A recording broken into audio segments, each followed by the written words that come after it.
अस्सलाम वालेकुम। प्रोग्राम तफ्तीशी के साथ मैं हूं सलमान कुरैशी। नाज़रीन, लाहौर में जुल्म और बर्बरियत की एक नई दास्तान रकम कर दी गई। सगे दादा ने 6 साला मासूम पोते को अपनी बहू से शादी की खातिर बेदर्दी के साथ मौत के घाट उतार दिया। ये कत्ल की खौफनाक वारदात कब हुई, मुलजिम कैसे गिरफ्तार हुआ, ये बताएंगे आज के प्रोग्राम तफ्तीशी में। नाज़रीन, हम लाहौर के थाना गुजरपुरा में मौजूद हैं। यहाँ पर एक ऐसी अनोखी और अफसोसनाक वारदात सामने आई है जिसने इंसानियत को भी शर्मिंदा कर दिया है। एक 57 साला शख्स ने अपने सगे 6 साला पोते को ही बेदर्दी के साथ मौत के घाट उतार दिया। उसके पीछे वजूहात ये हैं कि ये अपनी बहू के साथ शादी करना चाहता था। ये सब इसने कैसे किया, क्या वजूहात थी, किस तरह से ये कत्ल की वारदात की और आखिरकार पकड़ा कैसे गया, इसी की जुबानी आपको सुनाते हैं। हाँ भी, की ना है? कितने बच्चे तेरे? 3 बेटियां 3 बेटे। 3 बेटियां 3 बेटे। बीवी हैगी है? 2.5 साल हो गए फौत हुई। 2.5 साल पहले फौत हुई है। ठीक है। 6 बच्चे आप ही पाले? हाँ जी। मतलब आप ही पाल पोस के बड़े किते ने कि आप ही करते रहे ने काम कुम? नहीं, आप भी करते रहे, मेरे बच्चे भी करते रहे, बच्चे भी करते रहे शुरू तो नाल सर। अच्छा, ते जिंदगी किहो जी गुजर रही सी? सही गुजर रही सी। बीवी किंज फौत हुई? और फिर बाद सारे इकट्ठे रहने हैं, लैदा होए सा कि 2-3 महीने बस रही ऐसे अब के नाल के बखरे हुए हैं, लैदा हो गए सा कल्ले कल्ले। क्यों है लैदा? वैसे ही फिर वैसे क्यों? उन्होंने कटता तेनू कि नहीं रखना ना? नहीं हाँ, आप ही वैसे ही करते हैं मेरे। 3 मुंडे? हाँ जी, 3 बेटे ने 3 बेटी। हाँ, बेटियां ना रहना होएगा तीनों? हाँ पहले? हाँ। फिर 2 महीने तो लैदा हो गया? अच्छा, मेरी बीवी फौत हुई ना, उस तो 2-3 महीने लैदा पहले से। पहले तो ही लैदा हो गए? वजह नहीं कोई लैदा होने नहीं, दी? उਦੋਂ कोई नहीं सी फिर। अच्छा, बस ठीक है। ते की कीता ही? पोतरे अपने ਨੂੰ ਮਾਰਿਆ ਫਿਰ। पोतरे नु मारिया? केड़े पोतरे ने? ਮੁਸਤਫਾ ਨੂੰ। मुस्तफा किहदा पुत्तर है? तेरे किनवे नंबर ते मुंडा जेदा बेटा है? ਦੂਸਰਾ ਫਿਰ दूसरे नंबर से की ना है तेरे बेटे दा? ਤਨਵੀਰ। तनवीर की करदा है? ਸਪਰਿੰਗਾਂ ਦਾ ਕੰਮ ਕਰਦਾ ਫਿਰ। स्प्रिंगां दा काम करदा है? ਮੋਟਰਸਾਈਕਲ ਦੇ ਕੋਈ ਏਡੇ ਸਪਰਿੰਗ ਜਿਹੜੇ ਬਣਦੇ ਨੇ। ठीक है।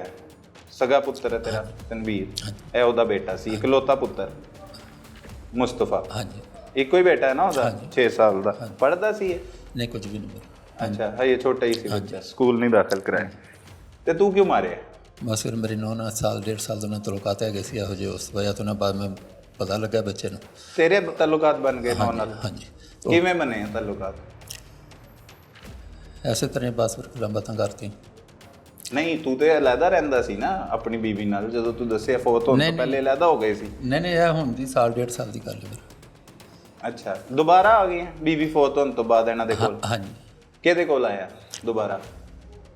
ਦੁਬਾਰਾ ਇਕੱਠੇ ਕਿਹਦੇ ਨਾਲ ਰਹਿਣਾ ਸ਼ੁਰੂ ਕੀਤਾ? ਪਹਿਲੇ ਵੱਡੇ ਬੇਟੇ ਕੋਲ ਆਇਆ ਹਾਂ। ਕਿਹੜਾ ਬੇਟਾ ਹੈ? ਨਵੀਦ। ਅੱਛਾ, ਉਹਦੇ ਕੋਲੋਂ ਫਿਰ ਮੈਂ ਇਸ ਬੱਚੇ ਨਾਲ ਹੋ ਗਿਆ ਮੈਂ। ਤਨਵੀਰ ਨਾਲ ਰਹਿਣ ਲੱਗ ਗਿਆ? ਠੀਕ ਹੈ, ਆਪਣੇ ਬੇਟੇ ਦੇ ਘਰ? ਹਾਂਜੀ। ਸਾਲ 1.5 ਸਾਲ ਪਹਿਲੇ? ਹਾਂਜੀ। ਫਿਰ ਇਹਨਾਂ ਨਾਲ ਹੀ ਰਹਿਣਾ ਹਾਂ ਫਿਰ। ਇਹਨਾਂ ਨਹੀਂ ਰਹਿੰਦਾ ਸੀ? ਠੀਕ ਹੈ। ਉਹਦਾ ਇੱਕ ਬੇਟਾ ਸੀ, ਨਾਲ ਉਹਦੀ ਬੀਵੀ ਸੀ ਤਨਵੀਰ। ਇਹ ਕਿਰਾਏ ਦੇ ਘਰ ਚ ਰਹਿੰਦੇ? ਸਾਰੇ ਕਿਰਾਏ ਤੇ ਨੇ ਵੀ ਬੱਚੇ ਮੇਰੇ। ਸਾਰੇ ਕਿਰਾਏ ਤੇ ਰਹਿੰਦੇ? ਠੀਕ ਹੈ। ਤਨਵੀਰ ਦੇ ਘਰ ਰਹਿ ਕੇ ਫਿਰ ਆਪਣੀ ਬਹੂ ਦੇ ਨਾਲ ਤਾਲੁਕਾਤ ਬਣਾ ਲਏ? ਹਾਂਜੀ। ਕਿਵੇਂ ਬਣਾਏ ਤਾਲੁਕਾਤ? ਬਸ ਇਸੇ ਤਰ੍ਹਾਂ ਮੈਂ ਤੁਹਾਨੂੰ ਕਿਹਾ ਗੱਲਾਂ ਬਾਤਾਂ ਕਰਦੇ ਹਾਂ ਫਿਰ। ਕੀ ਗੱਲਾਂ ਬਾਤਾਂ ਕਰਦਾ ਸੀ ਕਿ ਚੰਗੀ ਲੱਗਦੀ ਹੈ ਤੂੰ? ਕੀ ਗੱਲਾਂ ਕੀ ਕਰਦਾ ਸੀ? ਬਸ ਇਸੇ ਤਰ੍ਹਾਂ ਫਿਰ ਚੰਗੀਆਂ ਐਸੇ ਤਰ੍ਹਾਂ ਹੀ ਚੰਗੀ ਲੱਗਣੀ ਜਾਂਦੀ ਇਸ ਤਰ੍ਹਾਂ ਵੀ ਸਾਲ 1.5 ਸਾਲ ਤੋਂ। ਤੇ ਉਹਨੇ ਨਹੀਂ ਕਿਹਾ ਕਿ ਅੱਬੂ ਜੀ ਤੁਸੀਂ ਤੇ ਮੇਰੇ ਅੱਬੂ ਦੇ ਵਰਗੇ ਹੋ, ਤੁਸੀਂ ਮੇਰੇ ਸੁਸਰ ਹੋ ਤੇ ਮੇਰੇ ਵਾਲਦ ਹੋ? ਨਹੀਂ ਫਿਰ। ਹੈ? ਨਹੀਂ। ਤੈਨੂੰ ਪਸੰਦ ਆ ਗਈ ਆਪਣੀ ਨੂੰ? ਅੱਛਾ। ਤੇ ਇੰਜ ਨਾ ਮੈਂ ਲੰਮਾ ਪਿਆ ਤੇ ਮੇਰੇ ਕੋਲ ਬੈਠੀ ਸੀ ਮੰਜੇ ਤੇ, ਤੇ ਉਹ ਕਿਤੇ ਕੰਮ ਤੋਂ ਆਇਆ ਰਾਤ ਨੂੰ। ਤੋਂ ਤੋਂ ਬਾਅਦ ਫਿਰ 15 ਦਿਨ ਪਹਿਲੇ ਉਸ ਤੋਂ ਬਾਅਦ ਫਿਰ ਇਹਨਾਂ ਨੇ ਘਰ ਬਹਿ ਕੇ ਸਾਰੇ ਬੈਠੇ ਬੂਠੇ ਨੇ ਨਾ ਫਿਰ ਮੈਨੂੰ ਘਰੋਂ ਕੱਢ ਦਿੱਤਾ ਸੀ। ਅੱਛਾ। ਤੇ ਮੈਨੂੰ ਕੋਈ ਮਾਫੀ ਮੰਗੀ, ਨਾ ਮਾਫੀ ਦੇ ਦਿੱਤੀ। ਕਿਹਦੇ ਕੋਲ ਮੰਗੀ ਮਾਫੀ? ਬੱਚਿਆਂ ਕੋਲ ਨਹੀਂ ਫਿਰ। ਤਨਵੀਰ ਕੋਲ? ਸਾਰਿਆਂ ਕੋਲ ਨਹੀਂ ਫਿਰ। ਸਾਰਿਆਂ ਦਾ ਕੀ ਕੀਤਾ ਸੀ ਤੂੰ? ਉਹ ਸਾਰੇ ਇਕੱਠੇ ਹੋਏ ਸੀ ਨਾ, ਤਨਵੀਰ ਨੇ ਦੱਸਿਆ ਹੋਏਗਾ ਨਾ ਫਿਰ। ਅੱਛਾ, ਸਾਰੇ ਇਕੱਠੇ ਹੋ ਗਏ ਪੁੱਤਰ। ਫਿਰ? तो फिर ਉਹਨਾਂ ਕੋਲੋਂ ਮੈਂ ਮਾਫੀ ਮੰਗੀ। ਤੂੰ ਉੱਥੇ ਵੇਖਿਆ ਉਹਨਾਂ ਨੇ ਕਿਹਾ ਤੇਰੀ ਨਜ਼ਰ ਠੀਕ ਨਹੀਂ ਗਈ? ਹਾਂਜੀ। ਇਹ ਬੰਦਾ ਘਰ ਚ ਰਹਿਣ ਦੇ ਕਾਬਿਲ ਨਹੀਂ, ਸਾਰੇ ਬੱਚਿਆਂ ਨੇ ਪੰਚਾਇਤ ਲਾਈ, ਤੈਨੂੰ ਕੱਢਤਾ, ਇਹੀ ਕਹਿਣਾ ਚਾਹ ਰਹੇ? ਹਾਂਜੀ, ਐਸੇ ਤਰ੍ਹਾਂ ਭਾਈ। ਤੂੰ ਉਹਦੇ ਤੋਂ ਬਾਅਦ ਆ ਕੇ ਉਹਨਾਂ ਸਾਰਿਆਂ ਕੋਲ ਮਾਫੀ ਮੰਗੀ? ਮੰਗੀ ਕਿ ਨਹੀਂ? ਘਰ ਹੀ ਹੈਗਾ ਸੰਬਰ, ਉੱਥੇ ਘਰ ਬੈਠੇ ਮੰਗੀ। ਅੱਛਾ, ਮੰਗੀ ਮਾਫੀ। ਤੇ ਕੀ ਕਿਹਾ ਉਹਨਾਂ ਨੂੰ ਤੂੰ ਕਿ ਅੱਜ ਤੋਂ ਬਾਅਦ ਨਹੀਂ ਕਰਾਂਗਾ? ਹਾਂਜੀ। ਮਾਫੀ ਮੰਗ ਲਈ, ਉਹਨਾਂ ਨੇ ਕਿਹਾ ਮਾਫ ਕਰਤਾ, ਰਹਿਣ ਕਿੱਥੇ ਲੱਗ ਗਿਆ ਉਹਦੇ ਤੋਂ ਬਾਅਦ? ਵੱਡੇ ਬੱਚੇ ਨੇ ਵੀ ਮੈਨੂੰ ਕਿਹਾ ਮੇਰੇ ਵੱਲ ਆਉਣਾ ਸ਼ਾਦੀ ਆਇਆ। ਫਿਰ ਉਹ ਬੇਟੀ ਮੇਰੀ ਰਹਿੰਦੀ ਸੀ ਮਰੀਦ ਕੇ ਇੱਥੇ ਸ਼ਿਦਰੇ। ਹਾਂ, ਉਹ ਫਿਰ ਉਹਨਾਂ ਨੇ ਬੈਠ ਕੇ ਕਰਾਇਆ। ਫਿਰ ਮੈਂ ਉਹਨਾਂ ਨਾਲ 8 ਕੁ ਦਿਨ ਰਿਹਾ। ਫੈਸਲਾਬਾਦ ਚਲੇ ਗਏ ਨੇ ਦੋਵੇਂ ਜੀ। ਨਹੀਂ ਉਹਨਾਂ ਨੂੰ ਵੀ ਪਤਾ ਸੀ ਤੈਨੂੰ ਕਿਉਂ ਕੱਢਿਆ ਕਿਹਨਾਂ? ਤਨਵੀਰ ਨੇ ਬੇਟੀ ਨੂੰ ਤੇਰੀ? ਸਾਰਿਆਂ ਨੂੰ ਪਤਾ। ਲੇਕਿਨ ਫਿਰ ਵੀ ਰੱਖ ਲਿਆ ਉਹਨਾਂ ਨੇ ਤੈਨੂੰ। ਤੂੰ ਕੋਲ ਰਹਿਣ ਲੱਗ ਗਿਆ ਕਿੱਥੇ ਧੱਕੇ ਖਾਏਗਾ। ਠੀਕ ਹੈ, ਇਹ ਗੱਲ ਸੀ। ਫਿਰ ਸਹੀ ਹੈ, ਰਹਿਣ ਲੱਗ ਗਿਆ ਉੱਥੇ। ਠੀਕ ਹੈ। ਉਹ ਫਿਰ 8 ਦਿਨਾਂ ਬਾਅਦ ਆਏ ਨੇ ਤੇ ਮੁੜ ਕੇ ਫਿਰ ਇਹਨਾਂ ਕੋਲ ਮੈਂ ਮਾਫੀ ਮੰਗੀ। ਇਹਨਾਂ ਕਿਹਾ ਨਹੀਂ, ਮੈਂ ਠੀਕ ਹੈ, ਫਿਰ ਕੋਈ ਨਹੀਂ, ਅਸੀਂ ਨਹੀਂ ਰੱਖਣਾ। ਹਾਂ ਬਿਲਕੁਲ। ਤਨਵੀਰ ਨੇ ਇਨਕਾਰ ਕਰਤਾ। ਹਾਂਜੀ, ਠੀਕ ਕੀਤਾ ਇਨਕਾਰ, ਗਲਤ ਕੀਤਾ? ਠੀਕ ਕੀਤਾ। ਅੱਛਾ, ਫਿਰ ਅੱਗੇ ਕੀ ਹੋਇਆ? ਫਿਰ ਮੈਂ ਬੱਚੇ ਨੂੰ ਲੈ ਕੇ ਗਿਆ ਹਾਂ। ਉਹ ਫਿਰ ਬੱਚੇ ਨੂੰ ਕਿੱਥੋਂ ਅਗਵਾ ਕੀਤਾ ਹੀ? ਚਨਾ ਸਕੀਮ ਚੋਂ ਬੱਚੇ ਨੂੰ ਅਗਵਾ ਕਰ ਲਿਆ ਤੂੰ। ਠੀਕ ਹੈ। ਉਹ ਮੁੜ ਕੇ ਫਿਰ ਨਾਨੀ ਦਾ ਮੈਂ ਉਹ ਤੋਂ ਬਾਅਦ ਮੈਂ ਹਸਪਤਾਲ ਲੈ ਗਿਆ। ਕਿਸੇ ਨੇ ਨਹੀਂ ਵੇਖਿਆ ਬੱਚੇ ਨੂੰ ਕੌਣ ਲੈ ਗਿਆ? ਸਹੀ ਹੈ। ਉਹ ਫਿਰ ਕਿਵੇਂ ਚੁੱਕਿਆ ਤੂੰ ਬੱਚਾ? ਉਂਝ ਹੀ ਲੈ ਗਿਆ ਜਿਵੇਂ ਮੇਰੇ ਨਾਲ ਖੇਡਦਾ ਹੁੰਦਾ ਸੀ ਭਾਈ। ਬਾਹਰ ਖੇਡ ਰਿਹਾ ਸੀ? ਉਹਦੇ ਨਾਲ ਪਿਆਰ ਹੀ। ਕਿੱਥੇ ਖਲੋਤਾ ਸੀ ਬੱਚਾ ਜਦੋਂ ਤੂੰ ਚੁੱਕ ਕੇ ਲੈ ਕੇ ਗਿਆ? ਬਾਹਰ ਗਲੀ 'ਚ ਹੀ ਸੀ। ਫਿਰ ਗਲੀ 'ਚ ਹੋ ਗਿਆ ਸੀ। ਉਹ ਨਾਲ ਉਂਗਲ ਫੜੀ ਤੇ ਲੈ ਗਿਆ। ਕਿੱਥੇ ਲੈ ਕੇ ਗਿਆ? ਹਸਪਤਾਲ। ਫਿਰ ਕੀ ਕਰਨ? ਉਂਝ ਹੀ ਬਸ ਉੱਥੇ ਰਹੇ ਆ ਦੋ। ਉਹ ਬਾਹਰ ਹੀ? ਹਾਂਜੀ, ਉਹ ਕੁਰਸੀਆਂ ਨੇ ਸਾਹਮਣੇ ਐਮਰਜੈਂਸੀ ਦੇ ਕੋਲ। ਹਾਂ, ਉੱਥੇ ਰਹੇ। ਜਾਂ ਪਰ ਬੈਂਚ ਤੇ ਸੌ ਜੰਨੇ ਹਾਂ। ਤਨਵੀਰ ਨੂੰ ਫੋਨ ਕੀਤਾ ਸੀ ਭਾਈ, ਆਪਣੇ ਪੁੱਤਰ ਨੂੰ? ਹਾਂਜੀ। ਉਹ ਮੈਨੂੰ ਕਹਿੰਦਾ ਜੀ ਉਹਨੂੰ ਮੁਸਤਫਾ ਨੂੰ ਨਾ ਘਰ ਛੱਡ ਜਾ। ਮੈਂ ਕਿਹਾ ਅੱਛਾ ਪੁੱਤਰ, ਮੈਂ ਸ਼ਾਮ ਨੂੰ ਆਵਾਂਗਾ। ਉਹ ਫਿਰ ਮੈਂ ਸ਼ਾਮ ਨੂੰ ਗਿਆ। ਸੁਬਾਹ ਵੀ ਹਸਪਤਾਲ ਹੀ ਰਿਹਾ। ਫਿਰ ਅਗਲੇ ਦਿਨ ਸ਼ਾਮ ਨੂੰ ਮੈਂ ਆਇਆ ਘਰ। ਉਹ ਮੁੜ ਕੇ ਫਿਰ ਬੱਚੇ ਨੂੰ ਮੈਂ ਫੋਨ ਤੇ ਕਿਹਾ ਕਿ ਬੱਚਾ ਛੱਡ ਜਾ। ਤੇ ਉਹ ਫਿਰ ਉਹ ਸਾਡਾ ਨਿਕਾਹ ਦਾ ਮਸਲਾ ਬਣਦਾ ਪਿਆ ਸੀ। ਕਿਹਦੇ ਨਿਕਾਹ ਦਾ? ਦੋਵਾਂ ਦਾ। ਕਿਹੜਾ ਦਾ? ਮੇਰੀ ਨੂੰਹ ਦਾ ਤੇ ਮੇਰਾ। ਅੱਛਾ, ਨਿਕਾਹ ਹੋ ਰਿਹਾ ਸੀ ਤੇਰਾ? ਉਹ ਰੇਬੰਦੀ ਨਾਲ ਉਹਦਾ ਮੇਰੀ ਗੱਲਬਾਤ ਸੀ। ਫਿਰ ਗੱਲਬਾਤ ਸੀ ਉਹਦੀ ਮੇਰੀ। ਉਸ ਤੋਂ ਬਾਅਦ ਫਿਰ ਉਹਨਾਂ ਨੇ ਜਿਸਲੇ ਕਿਹਾ ਨਾ ਨਹੀਂ, ਤੇ ਉਸ ਤੋਂ ਬਾਅਦ ਫਿਰ ਮੈਂ ਬੱਚਾ ਮਾਰ ਦਿੱਤਾ ਸੀ। ਫਿਰ ਅੱਛਾ, ਤੂੰ ਉਹਨੂੰ ਕਿਹਾ ਕਿ ਮੈਂ ਬੱਚਾ ਇਸ ਕਰਕੇ ਦਾਂਗਾ, ਤੂੰ ਮੇਰੇ ਨਾਲ ਨਿਕਾਹ ਕਰੇਂਗੀ? ਤੇ ਨਹੀਂ, ਉਹ ਪਹਿਲੇ ਵੀ ਫਿਰ ਗੱਲ ਹੈਗੀ ਸੀ, ਲੇਕਿਨ ਮੈਂ ਵੀ ਕਿਹਾ ਸੀ, ਬਾਅਦ 'ਚ ਕਿਹਾ ਸੀ। ਕਿਹਾ ਸੀ? ਫੋਨ ਕਰਕੇ ਕੀ ਕਿਹਾ? ਕਿਹਨੂੰ ਕਿਹਾ? ਤਨਵੀਰ ਨੂੰ ਫੋਨ ਕੀਤਾ ਸੀ। ਫਿਰ ਕੀ ਕੀਤਾ ਫੋਨ? ਮੈਂ ਉਹਨੂੰ ਕਿਹਾ ਮੇਰੀ ਇਹਦੀ ਨਾਲ ਗੱਲਬਾਤ ਚੱਲਦੀ ਪਈ ਸੀ ਨਾ, ਰਹਿਆ ਬੰਦ ਹੈਗੇ ਸਨ ਦੋਵੇਂ, ਤੇ ਨਿਕਾਹ ਕਰਨਾ ਸੀ। ਆਪਣੇ ਬੇਟੇ ਨੂੰ ਕਿਹਾ? ਅੱਛਾ, ਕਿ ਮੈਂ ਤੇਰੀ ਬੀਵੀ ਨਾਲ ਨਿਕਾਹ ਕਰਨਾ। ਹਾਂਜੀ, ਸਹੀ ਹੈ। ਉਹਨੇ ਕੀ ਕਿਹਾ ਅੱਗੋਂ? ਉਹਨੇ ਕਮਰ ਕੋਈ ਨਹੀਂ ਮੈਨੂੰ ਜਵਾਬ ਦਿੱਤਾ। ਉਹਨੇ ਕਿਹਾ ਮੇਰਾ ਬੱਚਾ ਮੈਨੂੰ ਘਰ ਤੇ ਜਾ। ਠੀਕ ਹੈ। ਮੈਂ ਕਿਹਾ ਪੁੱਤਰ ਮੈਂ ਸੁਬਾਹ ਦੇ ਜਾਵਾਂਗਾ ਤਨਵੀਰ। ਤੇ ਮੇਰੀ ਗੱਲ ਕਰਾ ਉਹਦੇ ਨਾਲ? ਹਾਂਜੀ। ਉਹ ਆਪਣੀ ਬੀਵੀ ਨਾਲ? ਹਾਂਜੀ। ਨਹੀਂ ਕਰਾਈ ਉਹਨੇ? ਨਹੀਂ ਕਰਾਈ? ਨਹੀਂ ਕਰਾਈ। ਅੱਛਾ, ਹੋਈ ਵੀ ਨਹੀਂ। ਇਨਕਾਰ ਕਰਤਾ ਉਹਨਾਂ ਨੇ? ਕੁੜੀ ਨੇ ਵੀ ਇਨਕਾਰ ਕਰਤਾ? ਜੋ ਉਹਨੇ ਗੱਲ ਹੀ ਨਹੀਂ ਕਰਾਈ, ਫਿਰ ਇਨਕਾਰ ਹੀ। ਫਿਰ ਇਨਕਾਰ। ਤੂੰ ਫਿਰ ਸੋਚ ਲਿਆ? ਕੀ ਸੋਚਿਆ? ਭਾਈ ਕੁਝ ਵੀ ਨਹੀਂ ਸੋਚਿਆ। ਤੁਹਾਨੂੰ ਦੱਸਿਆ ਕਿ ਮੈਨੂੰ ਬਾਅਦ 'ਚ ਉਹਨਾਂ ਤਨਵੀਰ ਨੇ ਬੱਚੇ ਵੱਲੋਂ ਕਿਹਾ ਨਾ ਮੈਂ ਘਰ ਹੀ ਜਾਣਾ ਪਿਆ। ਬਾਅਦ 'ਚ ਮੇਰਾ ਜੇਨ ਇੱਥੇ ਤੱਕ ਆਇਆ। ਮੈਂ ਘਰ ਜਾਂਦਾ ਕਸਮ ਖੁਦਾ ਦੀ ਮੈਨੂੰ ਇਹ ਜੇਨ ਬਣਿਆ। ਮੈਂ ਤੁਹਾਨੂੰ ਦੱਸਿਆ ਮੈਂ ਉਸ ਹਸਪਤਾਲ ਮੈਂ ਰਕਸ਼ੇ 'ਤੇ ਬੈਠਾ ਸ਼ਿਦਰੇ ਚਲਾ ਗਿਆ। ਸ਼ਿਦਰੇ ਮੈਂ ਐਵੇਂ ਪੁਲੀ ਨਹੀਂ ਹੈਗੀ 20 ਨੰਬਰ ਵਾਲੀ, ਇੱਥੇ ਉਤਰਿਆ ਮੈਂ ਰਕਸ਼ੇ ਤੋਂ। ਇੱਥੋਂ ਮੈਂ ਪੈਦਲ ਹੀ ਫਿਰ ਇੱਧਰ ਨੂੰ ਘਰ ਨੂੰ ਆਸਤਾ ਤੁਰਿਆ ਜਾਂਦਾ ਪਿਆ ਮੈਂ। ਠੀਕ ਹੈ, ਜਾ ਰਹੇ ਆ। ਫਿਰ ਉੱਥੇ ਆ ਕੇ ਭਾਜੀ ਇਹਨੇ ਐਡਾ ਖਰਾਬ ਹੋਇਆ। ਫਿਰ ਪੋਤਰੇ ਵੱਲੋਂ ਨਾ ਮੈਂ ਪੋਤੇ ਨੂੰ ਮਾਰ ਦਿੱਤਾ। ਫਿਰ ਜ਼ੇਨ ਖਰਾਬ ਹੋਇਆ? ਕੀ ਜ਼ੇਨ 'ਚ ਹੋਇਆ? ਬਸ ਵੈਸੇ ਫਿਰ ਘਰ ਜਾਵਾਂਗਾ ਮੈਨੂੰ ਫੜਾ ਦੇਣਗੇ, ਸਿਰਫ ਇਹ ਡਰ ਸੀ, ਹੋਰ ਕੋਈ ਨਹੀਂ ਭਾਈ। ਅੱਛਾ, ਕਿਵੇਂ ਮਾਰਿਆ ਫਿਰ ਪੋਤਰੇ ਨੂੰ? ਮੇਰੇ ਸਾਫ ਹੈਗਾ ਸੀ, ਲਈਦਾ ਨਹੀਂ ਉੱਤੇ। ਪੈਦਲ ਜਾ ਰਿਹਾ ਸੀ ਪੋਤਰੇ ਨੂੰ ਲੈ ਕੇ? ਕਿਹੜਾ ਟਾਈਮ ਸੀ ਜਿਸ ਟਾਈਮ ਕਤਲ ਕੀਤਾ? ਸ਼ਾਮ ਦਾ ਟਾਈਮ ਹੈਗਾ ਸੀ, ਰਾਤ ਤੱਕ ਕੋਈ 11 ਵਜੇ ਦਾ ਹੋਣਾ। ਠੀਕ ਹੈ। 11 11:30 ਦਾ ਹੋਣਾ। ਠੀਕ ਹੈ। ਸਾਫੇ ਨਾਲ ਉਹਦਾ ਗਲਾ ਘੁੱਟਤਾ? ਚੀਕਾ ਮਾਰ ਰਿਹਾ ਸੀ ਬੱਚਾ ਮੁਸਤਫਾ? ਮਾਸੂਮ ਬੱਚਾ ਸੀ। ਫਿਰ ਮੈਂ ਤੁਹਾਨੂੰ ਕੀ ਦੱਸਾਂ, ਉਹਦਾ ਗਲਾ ਘੁੱਟ ਦਿੱਤਾ ਸੀ ਉਹਦੇ ਨਾਲ ਸਾਫੇ ਨਾਲ। ਦੁਬਾਰਾ ਮੈਂ ਅੱਧੇ ਕਿੰਨੀ ਦੇਰ ਨੱਪੀ ਰੱਖਿਆ ਉਹਨੂੰ? ਨਹੀਂ, ਮੈਂ ਉਂਝ ਬੰਨ ਕੇ ਨਾ ਨਿਕਲ ਗਿਆ। ਮੈਂ ਅੱਧਾ ਘੰਟੇ ਬਾਅਦ ਕਿੱਥੇ ਬੰਨ ਕੇ ਨਿਕਲ ਗਏ? ਇਹ ਪੁਲੀ ਤੇ ਨਾ ਦਰਖਤ ਹੈਗਾ, ਪੁਲੀ ਦੇ ਨਾਲੇ ਦੇ ਨਾਲ ਨਾ ਫਾਂਸੀ ਦੇ ਦਿੱਤੀ ਉਹਨੂੰ? ਲਟਕਾ? ਨਹੀਂ ਲਟਕਾਇਆ ਲੁਟਿਆ ਨਹੀਂ, ਉਹਦੀ ਥੱਲੇ ਹੀ ਥੱਲੇ ਦਰਖਤ ਦੇ ਥੱਲੇ ਪਏ ਨੇ, ਉੱਥੇ ਬੰਨ ਕੇ ਛੱਡ ਗਈ। ਅੱਧੇ ਘੰਟੇ ਬਾਅਦ ਦੁਬਾਰਾ ਆਇਆ ਮੈਂ, ਮੇਰੇ ਪਤਾ ਨਹੀਂ ਕੀ ਜੇਨ ਚ ਆਇਆ, ਮੈਂ ਬੱਚਾ ਹੈਗਾ। ਦੁਬਾਰਾ ਮੈਂ ਤੇ ਬੱਚਾ ਵੇਖਿਆ, ਬੱਚਾ ਫੌਤ ਹੋ ਗਿਆ ਸੀ। ਫੌਤ ਹੋ ਗਿਆ ਸੀ? ਅੱਛਾ।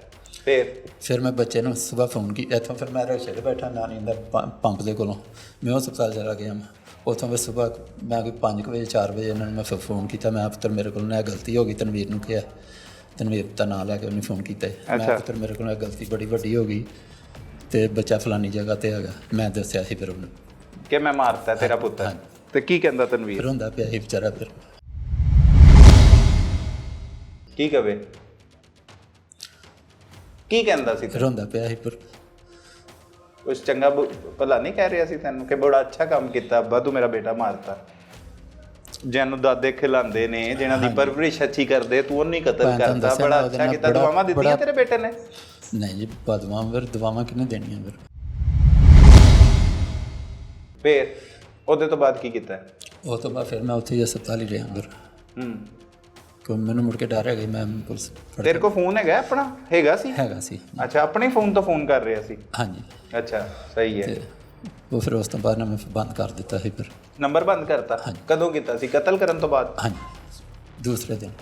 ਉਹਨੂੰ ਇਤਲਾਹ ਦੇਣ ਤੋਂ ਬਾਅਦ ਬੰਦ ਕੀਤਾ? ਕਿੱਥੇ, ਕਿਹੜੀ ਜਗ੍ਹਾ ਤੇ ਬੰਦ ਕੀਤਾ ਸੀ ਫੋਨ? ਮੈਂ ਉਸ ਹਸਪਤਾਲੋਂ ਸ਼ਦਰੇ ਨੂੰ ਨਿਕਲ ਜਾਣਾ, ਹਰ ਸ਼ਦ ਬਹਿ ਗਏ। ਸ਼ਦਰੇ ਕਿਹਦੇ ਕੋਲ ਜਾਂਦਾ ਸੀ? ਕਿਸੇ ਕੋਲ ਵੀ ਨਹੀਂ, ਉਹ ਬਾਹਰ ਉਹ ਵੈਗਨ ਵਾਲਾ ਅੱਡਾ ਨਹੀਂ ਹੈਗਾ, ਔਰ ਨਾਲ ਦਵਾਨ ਵਾਲੀ ਜਿਹੜੀ, ਉੱਥੇ ਜਾ ਕੇ ਖਲੋ ਜਾਣਾ, ਇਸ ਤਰ੍ਹਾਂ ਜਾਂ ਪੰਪ ਦੇ ਕੋਲ ਜਾ ਕੇ ਬਹਿ ਜਾਣਾ, ਇਸ ਤਰ੍ਹਾਂ ਟਾਈਮ ਪਾਸ। ਤੇ ਪੈਸੇ ਹੁੰਦੇ ਸੀ ਤੇਰੇ ਕੋਲ ਜਿਹੜਾ ਵੈਗਨਾਂ ਵੂਗਨਾਂ ਚੋਂ ਫਿਰਦਾ ਰਹਿੰਦਾ? ਪੈਸੇ ਬੱਚੇ ਮੇਰੇ ਦਿੰਦੇ ਸੀ, ਫਿਰ ਮੈਨੂੰ 2-2000 ਰੁਪਏ ਦਿੰਦੇ ਸੀ। ਅੱਛਾ, ਕਤਲ ਕਰਨ ਵਾਸਤੇ ਵੀ ਉਹਨਾਂ ਨੇ ਪੈਸੇ ਦਿੱਤੇ? ਨਹੀਂ, ਅੱਲਾ ਮਾਫੀ।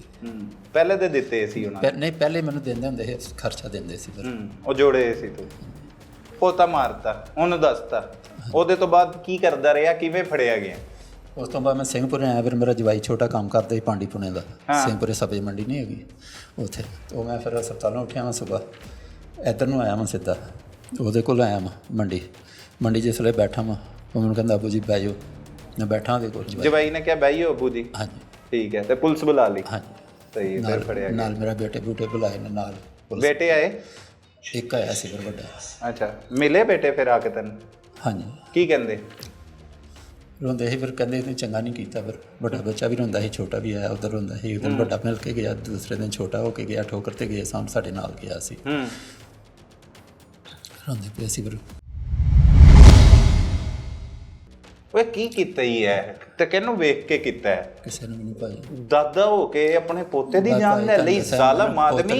ਤੇਰੀ ਕਿਹੜੀ ਇੰਨੀ ਜਵਾਨੀ ਜਿਹੜੀ ਤੇਰੇ ਕਾਬੂ ਚ ਨਹੀਂ ਆ ਰਹੀ? ਪੋਤਰੇ ਨਾਲ ਯਕੀਨ ਕਰਨਾ, ਇੰਨਾ ਕੁ ਪਿਆਰ ਸੀ, ਮੈਂ ਬੜਾ ਪਛਤਾਇਆ, ਬਹੁਤ ਸ਼ਰਮਿੰਦਾ ਆ, ਖੁਦਾ ਪਾਤੀ ਕਸਮ ਯਕੀਨ ਕਰਨਾ। ਮੈਂ ਉਹਨੂੰ ਆਪ ਖਿਡਾਉਣਾ ਹੁੰਦਾ, ਝੂਟੇ ਮੈਨੂੰ ਕਹਿੰਦਾ ਲੈਣ ਜਾਣੇ ਦੁਕਾਨ ਤੇ ਜਿਹੜੇ 10-10 ਰੁਪਏ ਵਾਲੇ, ਉਹ 20 ਰੁਪਏ ਵਾਲੇ, ਉਹ ਵੀ ਦਵਾ ਕੇ ਲਿਆਉਣਾ ਹੁੰਦਾ। ਜਦੋਂ ਦਿਲ ਕਰਦੇ, ਮੈਂ ਇੰਨਾ ਜ਼ਿਆਦਾ ਪਿਆਰ ਹੀ ਬੜਾ ਸੀ ਮੈਨੂੰ, ਕਸਮ ਖੁਦਾ ਦੀ। ਅੱਛਾ, ਤਦ ਹੀ ਮਾਰਿਆ ਹੀ ਬਸ ਫਿਰ ਇੰਨਾ ਪਿਆਰ ਸੀ ਤੇ ਉਹਨੂੰ ਯਕੀਨ ਕਰ, ਫਿਰ ਬਸ ਯਕੀਨ ਕਰਨਾ, ਜਿਸ ਵੇਲੇ ਪਿਆਰ ਕੀਤਾ ਨਾ, ਅੱਲਾ ਦੀ ਕਸਮ ਮਰਿਆ ਉਸ ਵੇਲੇ ਇੱਕ ਦੂਜੇ ਦੀਆਂ ਹੀ ਚੁੰਮੀਆਂ ਲਈਆਂ ਨੇ, ਪਿਆਰ ਕੀਤਾ ਇੱਕ ਦੂਜੇ ਨੂੰ।